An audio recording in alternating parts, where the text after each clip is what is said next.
Hi, Jason. How are you doing? Hi, Judy. I'm doing well. You? Good. It's finally good to meet you after our phone conversation. Great to talk to you again too. Sure. So today I like to ask you a bunch of questions about your background and your career and how you found Dr. Wu. So can we start with what did you do before you became a practitioner and a student? Sure. So I graduated from Boston University. I have a bachelor's degree in computer engineering at the time.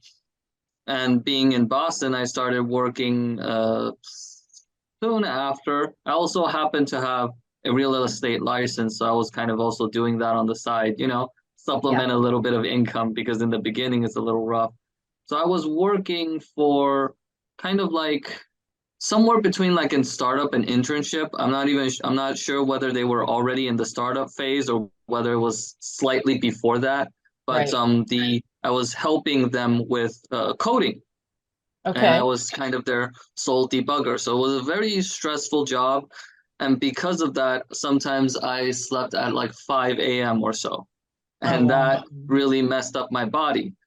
So the original issue that I went to Dr. Wu for was incontinence. I didn't actually seek help from Western medicine, which I know from seeing the other testimonies might be a little different. And that's because as a person who was in Boston in computer engineering, Boston has a very big pharmaceutical basis.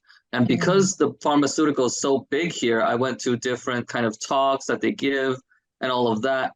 And a lot of the talks they will talk about kind of the medicines coming out, and the biggest issue is usually money. And to see this return in profit means that they have to count how many people are currently sick or even dying. And if the amount's not up to par, then they have to make a projection and say, how many years later can we give out this medicine that we know works now to actually help people? The death count has to go from, say, 40K a year to 200K a year for the medicine to be made.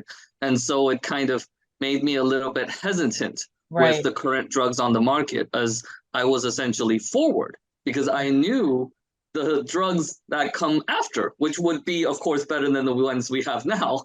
So I was Right. not as willing to go through Western medicine, knowing that the ones that we have now are not as good as that, which is later. Yeah, no, that's great background information. I mean, I don't think a lot of people have that kind of experience insight that you had, knowing that pharmaceutical companies do death projections. It sounds a little insane, but anyway, I can It's see why. unfortunate. It is unfortunate, but they do have kind of this need to make the medicine without losing money, because Mhm. the problem with Western medicine that I personally think exists, and Western medicine doctors will tell you this as well, so will pharmacists, so will people working in the pharmaceutical industry. It's the cost. When the cost is too high, even if you have a great medicine, you just can't produce it because, you know, the researchers, the doctors, they're not billionaires and trillionaires. They just don't have the money to put it into factory production. So this requires, of course, an assembly line. You require custom checks. You require balances. You require pollution and kind of mitigation of that.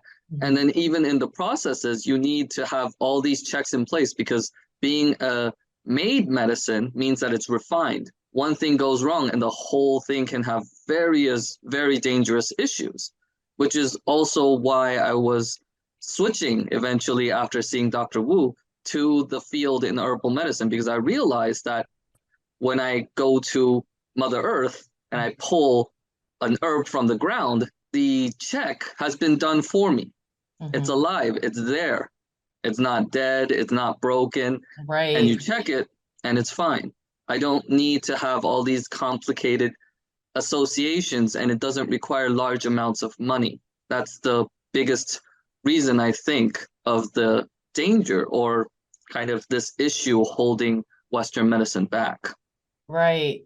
So because you had this experience, you were a computer programmer, right? A coder. Yes. And was it for a pharmaceutical company? Oh no, that was it wasn't for a pharmaceutical company. It was just a very simple startup. I believe It had to do something, the thing that I was doing had to do with kind of pressure management and chip making. Okay. So I was kind of designing things that were controlling the valves, making sure that, when you make a chip, you need different layers added on one on top of the other, et cetera, et cetera. So kind of in the wafer industry, I guess, for the chips that we have in the Got it. computer. Yeah. But this information, this exposure that you had with this pharmaceutical industry and knowing all the background information was part of the reason why you went on this direction to seek Yes. naturopathic, right? Yes. Um, so how did you find Dr. Wu exactly? Was it on Google search or at an expo or? It was actually from someone that we knew Oh, okay. from the family that kind of had some experiences with TCM treatment, and but they were not kind of specialized in various more advanced issues. And so they Right. brought us to go see Dr. Wu because they said, oh, this is something that Dr. Wu can definitely help with. So they Right. brought me over. That's great. So Jason, because of your work previously as a coder, was it because of that job that brought the incontinence, or was it you had it before? It was something that was brought about by the job, not the fault of the company, though. I do not want to have Right. Yeah, anything no, where no, it you're feels good. like I'm being mean to them. It's actually because of my own issue. Even though I am in the field of computer engineering, I do realize that it is a field that is rife with geniuses, and Right. I am not a genius.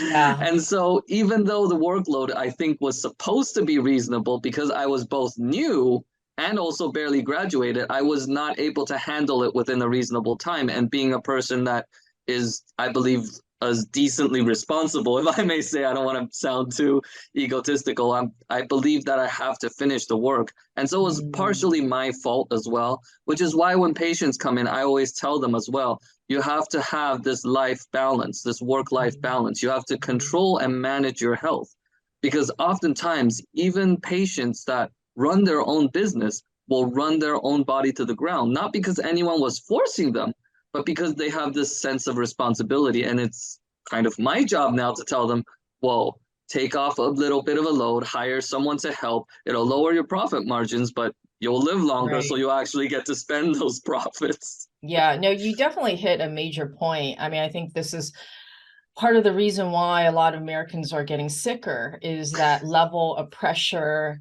to make money, to survive, to stay on this treadmill because that's all they know. And they're sacrificing their mental health, their emotional health, and their physical health. And, I find it very intriguing and fascinating, especially coming from you because you're young and, you were in computer engineering and tech is such a big deal. It's every day. It's an everyday thing that we deal with. So what would you say to people that are in the industry of technology? Okay, so first, you always want to have something you do on the side. Stretch before you exercise and have an exercise. Preferably, I know Tai Chi works, I know yoga works. These are the ones that I hear patients talk about. And once they join, there is a markable difference in their body. When I feel their body, their energy flow is very different, especially for Tai Chi, because that's the one I practice. But I also have one patient that did yoga for about 4 weeks, and her entire body condition just improved quite Mm. a bit, substantially. And the ones that I do notice that have an issue, even though they exercise, I ask them, do you stretch before you work out? The answer is always no. Oh, So really? you do need to stretch before you work out because working out is a body load. Right. For people who know this, you would know that the mechanics, the acid breaks down your muscle builds it back stronger, but that is a damaging process. Stretching, however, is not a damaging process. You're kind of just loosely getting your body warmed up, right? And so Right. that warm up is quite necessary. People who work out, I do not, if I ask them, do you exercise? And they say yes, and I do not notice this improvement in their body, I will tell them, you need to stretch before you exercise. You're not stretching. And every time they tell me, no, I didn't stretch. Yeah. Yeah. No, that's good. That's a good reminder. And Yeah. So are you also saying the stretching is also helping move blood circulation and the chi, or how does Oh, that work? definitely. One of the things that I think is the case, this is not kind of verified anyway in science, but the thing is, as you tighten the muscle, I Mhm. always tell people this because usually people do have to do garden work. You leave the hose out in the sun, you're using it to spray the garden, right? As it becomes harder, it begins to crack, it begins to leak. Mm, And that is what muscles are like when you keep it tense. But you right. buy a new pipe, it's what? It moves, it's Uh-huh. strong. You push down, it pushes back. You push down, it pushes back on you. But it's tangy. It has that flexibility. That's what muscle is supposed to feel like. So when I push down on a patient, what I'm supposed to feel is like I'm pushing pressure on the water pipe that you Mm. put in the garden. But oftentimes what I feel is it's more like a plastic pipe. There's no flexibility whatsoever. And this means that the muscle is kind of always tight. Yeah, yeah, I But this understand. always tight means that there's less blood circulation going through. You have less control of its movements. And the fact that it's tight, like I'm using an example like this, means because muscle has to have two endpoints, right? Yeah, So if the muscle is tight, you're pulling on both ends. right. And because the body is a complex system, if, for example, my shoulder is pulling these two are completely tight, they're pulling in, that also impacts my lung space. That also impacts my front, who is Yeah. constantly being pulled on. And all of these things kind of stack on top of each other to create this issue. Yeah, that's such a great perspective and insight. I mean, that's interesting. You're saying if you, let's say you feel soreness here, it affects part of your lungs, everything's interconnected. Jason, can you share a bit of your reasons and your thought process of why you decided to become a student and eventually become a practitioner TCM studying under Dr. Wu? Oh, sure. This is going to get a little personal, but It's fine. Yeah. so initially in middle school, it's either elementary or middle school. Sorry, I'm not perfectly clear on the timeline. I twisted my foot while we were doing soccer, and it was swollen up, and they said you need to put it on a cast, and you can't move it for 1 month, and then afterwards you're gonna take the cast off, and you're gonna need. Before then, I'm not even sure whether we had physical therapy then. It could be it was a new field, or I just didn't come into contact with it. But there was no advisory on physical therapy at the time. They basically just said you put on a cast, and then a month later you take the cast off, and you can move okay-ish with some side effects. And instead, my parents said, that's BS. We know a different way. Took me to a doctor who did what is called 正骨, which is the Chinese version of chiropractic Oh, okay. that existed way before the word chiropractic even existed. But they did the Tui Na treatment on me. Of course, I was screaming in the clinic. People thought I was getting murdered in there. And when I came out in 3 days, my foot was completely okay. And one of my friends even told me, I have a very clear memory of this.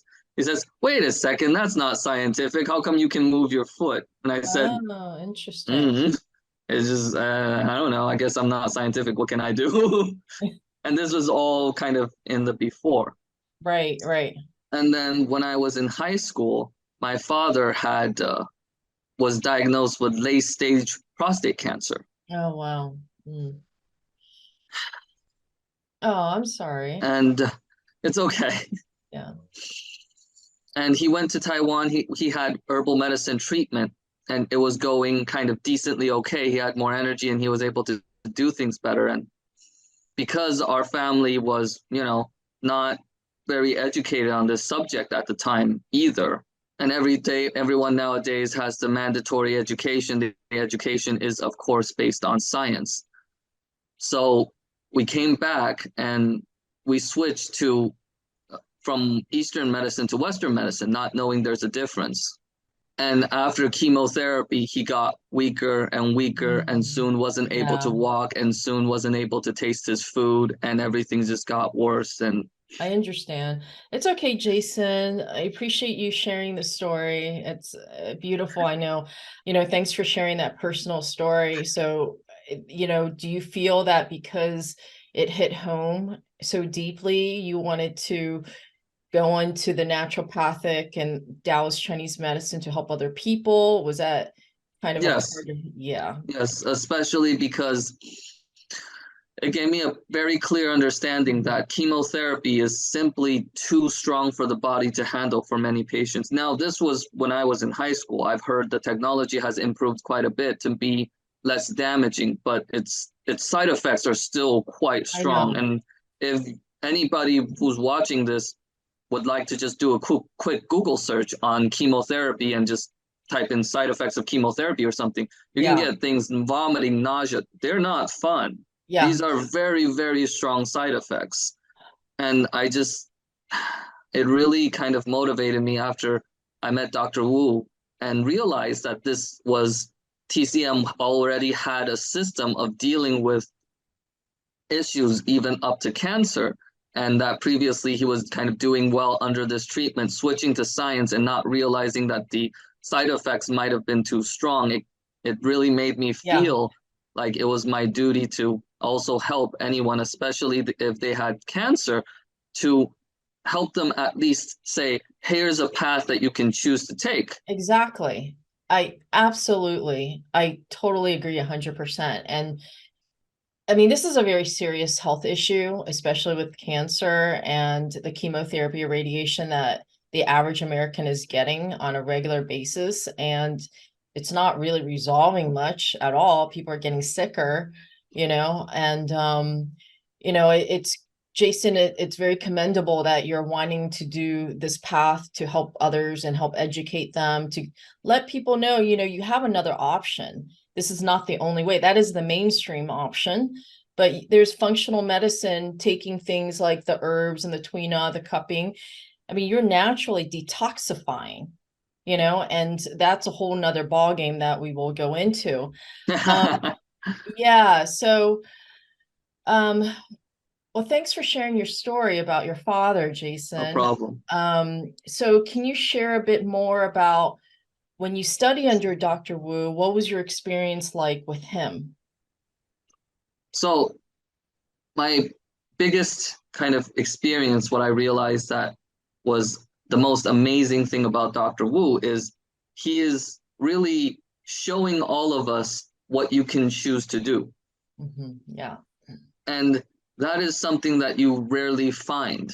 Like I've been to Western medicine doctors and sometimes they're just as sick as you. Not to say that that's a bad thing, but it really feels like, oh, we're just all sick. It's just the way it is. But Dr. Wu is always kind of showing people with his cheery demeanor, with doing Tai Chi, with doing Qigong, with his exercises, with his flexibility, he can do a thumb push-up. I've never been able to do that. He can Ever. do thumb push-ups.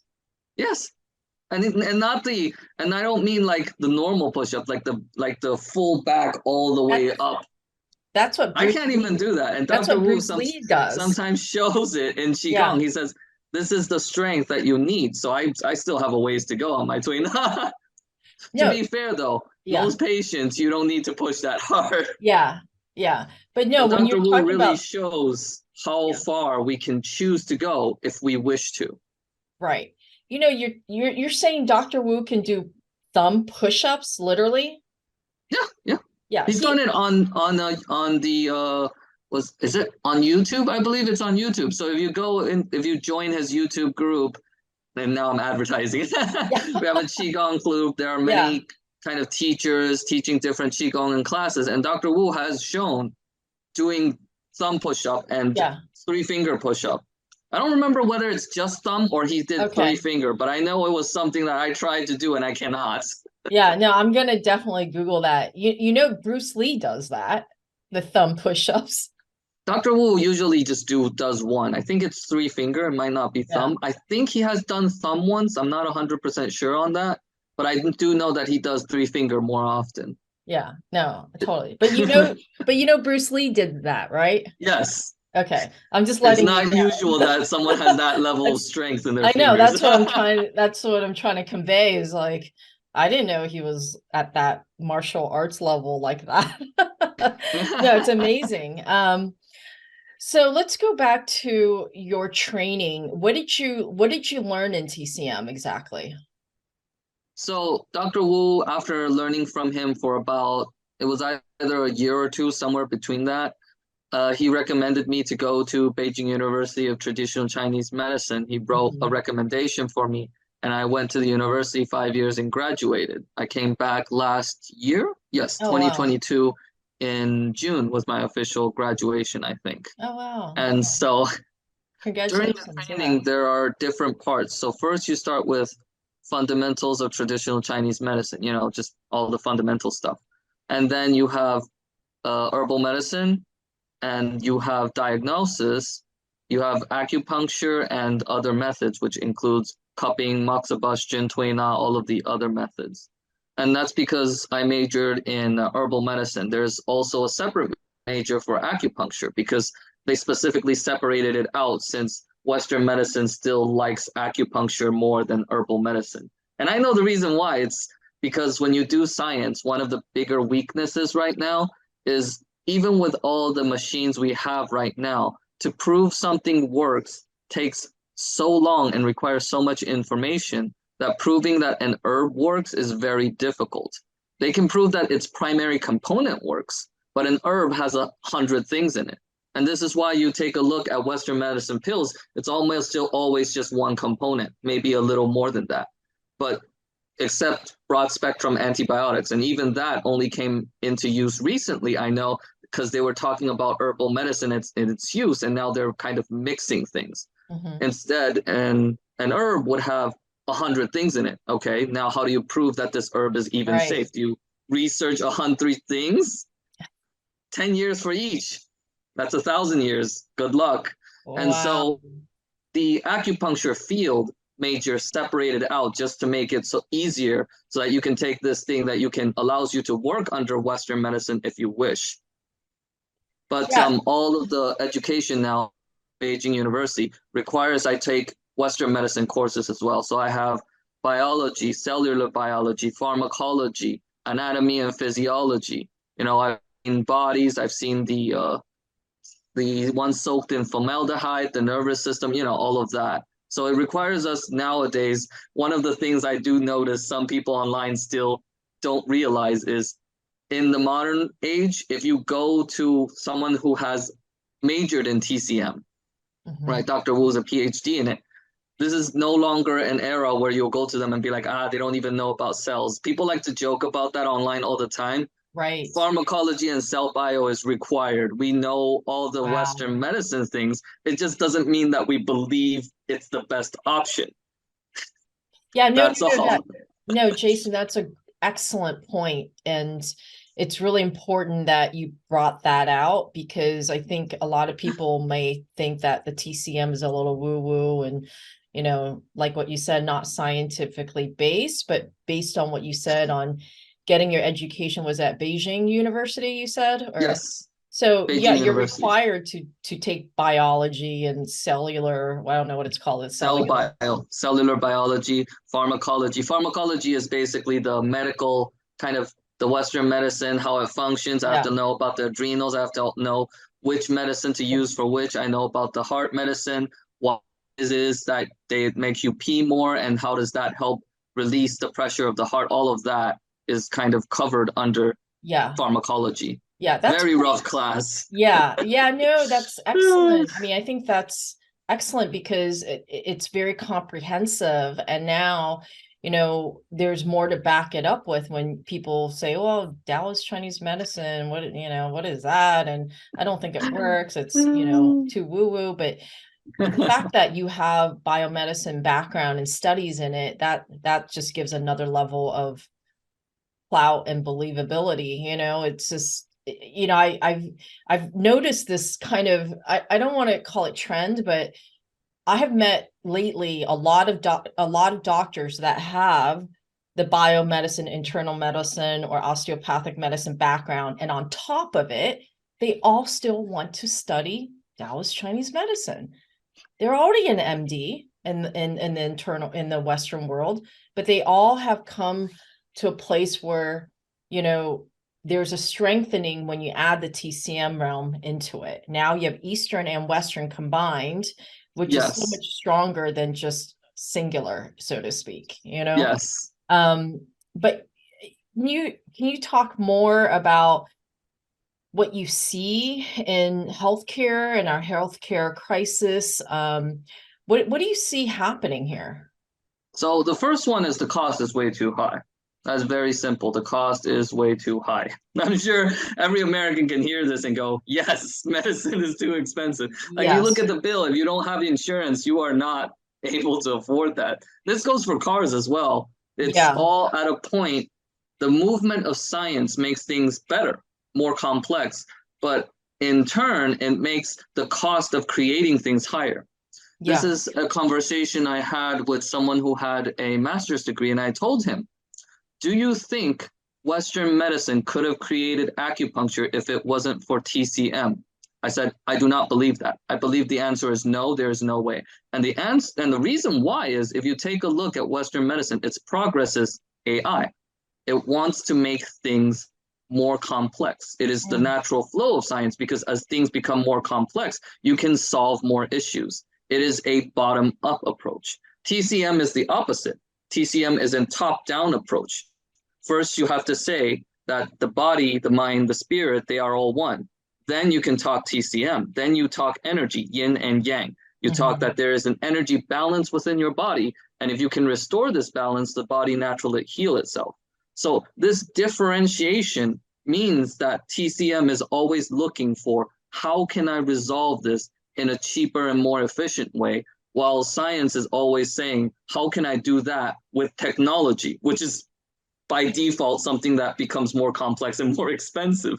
So I feel like that's one of the things that they made a harder choice on. It is difficult to lower the cost of something when the requirement to create the medicine to begin with, the technology is expensive. So Yeah. that's the first issue.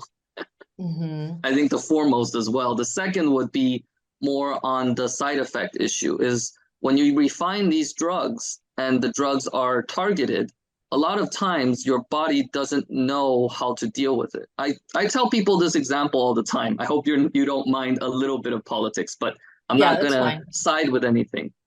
I tell people, so you know there are corrupt politicians in the US. We Yeah. all know.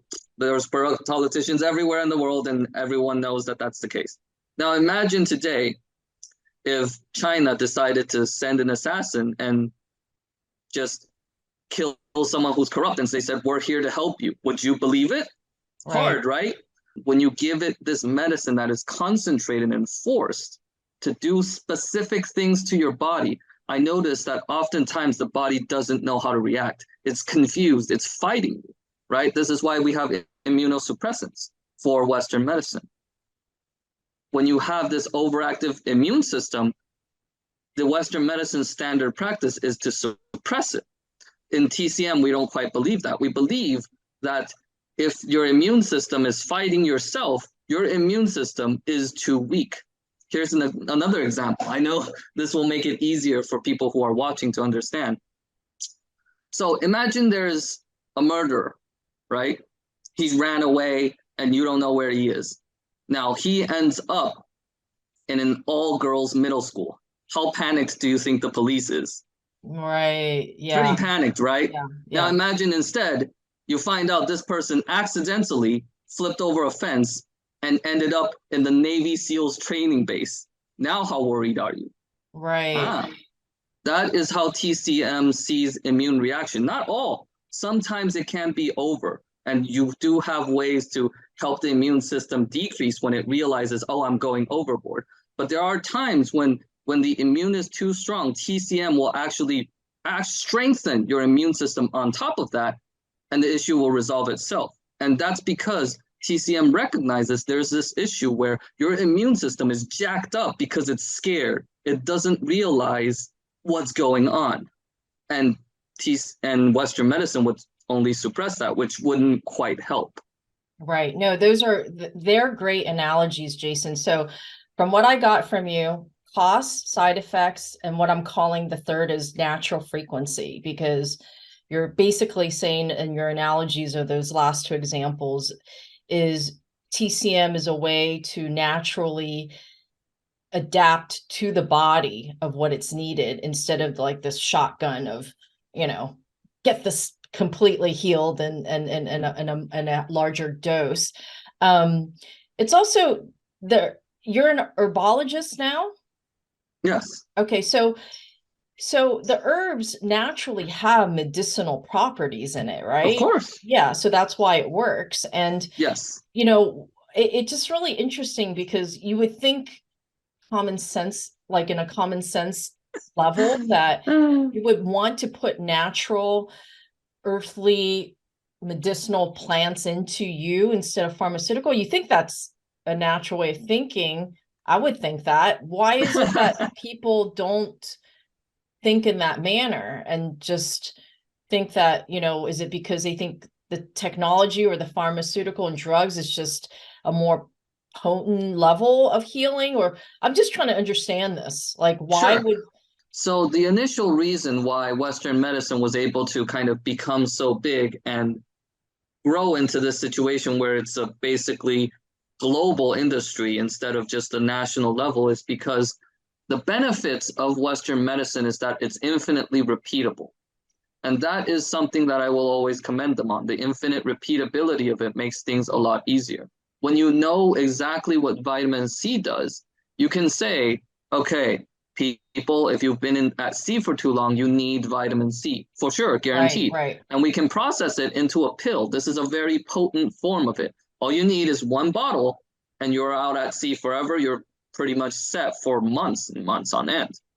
Now, the danger comes in when this vitamin C is a lot more kind of more of a basis of how our body functions. It's vitamin level.